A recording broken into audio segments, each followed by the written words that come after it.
ஹரஹர சங்கர ஜெய ஜெய சங்கர. பல ஆண்டுகளுக்கு முன்னாடி ஒரு தீபாவளி அன்னைக்கு காஞ்சி சங்கர மடத்தில் மகாபெரிவா பக்தர்களுக்கு அருளாசி வழங்கின்றிருந்தார். பக்தர்கள் நீண்ட வரிசையில் காத்துருந்தா. அந்த வரிசையில் 9 வயசு மதிக்கத்தக்க சிறுமியும் நின்றுருந்தா. நீல நிற பட்டுப்பாவாடை, பச்சை நிற சட்டையோட, நெத்தியில் திலகமிட்டுண்டு, தலை நிறைய பூ வச்சுண்டு பாலா திரிபுர சுந்தரி மாதிரியே ரொம்ப அழகாக இருந்தா. அவளோட கையில் 3 டப்பா இருந்தது. வரிசையில் நின்றுருந்த பக்தர்கள் அந்த சிறுமியையே கண்கொட்டாமல் பார்த்துட்டு இருந்தா. கொள்ள அழகு! இப்படி கூட திவ்ய அழகோட ஒரு பெண் இருப்பாளா? இதுதான் அவளோட ஆச்சரிய பார்வைக்கு காரணம். திடீர்னு பெரியவர் அந்த சிறுமியை கூப்பிட்டார். தீபாவளி என்னைக்கு வந்திருக்கியே, உன் பேர் என்னம்மா? எங்கேருந்து வர? உங்கள் அம்மா அப்பாலாம் வந்திருக்காளா அப்படின்னு பரிவோடு கேட்டார். தீபாவளிக்கு என்னென்ன பட்சணம் சாப்பிட்ட அப்படின்னு கேள்விகளை அடிக்கின்றே போனார். அந்த குழந்தை ஒக்கார, பஜ்ஜி, வடைன்னு தான் சாப்பிட்ட பலகார வகைகள் பற்றியெல்லாம் பெரியவா கிட்ட சொல்லித்து. சரி, நிறைய டப்பா வச்சிருக்கியே, அதில் என்ன இருக்குது அப்படின்னு கேட்டார்.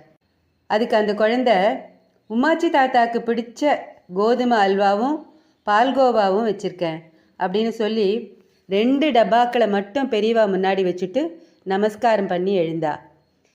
அந்த 3வது டப்பாவில் என்ன வச்சுருக்க? இதில் தீபாவளி மருந்து வச்சுருக்கேன். உமாச்சி தாத்தா சாப்பிட்டதும் இதையும் கொடுத்துட்டு போகலான்னு இருக்கேன் அப்படின்னு மழலை மொழியில் பதிலளித்தது குழந்தை.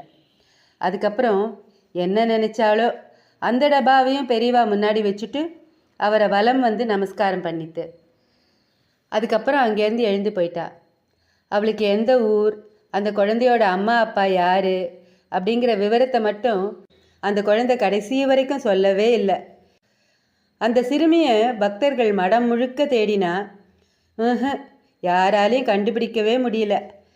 அன்னை பாலா திரிபுர சுந்தரியே அங்கே வந்து பெரியவாளுக்கு பட்சணம் கொடுத்ததாக தான் எல்லாரும் பேசிண்டா.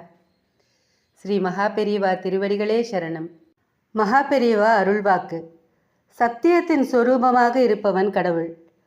அவனோட பாதங்களை சரணடைந்தால் வாழ்க்கையில் என்றும் இன்பமே.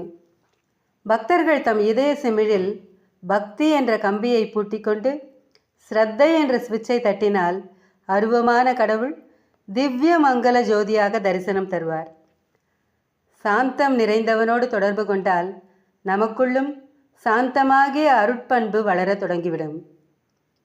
உண்மையாக இருக்கும் இறைவனின் மனோபாவத்துக்கு தக்கபடி அன்போடு நமக்கு பிரியமான எந்த வடிவத்திலும் வழிபாடு செய்யலாம். ஸ்ரீ மகாபெரிவா திருவடிகளே சரணம். ஹரஹர சங்கர ஜெய ஜெய சங்கர. காஞ்சி சங்கர காமகோட்டி சங்கர.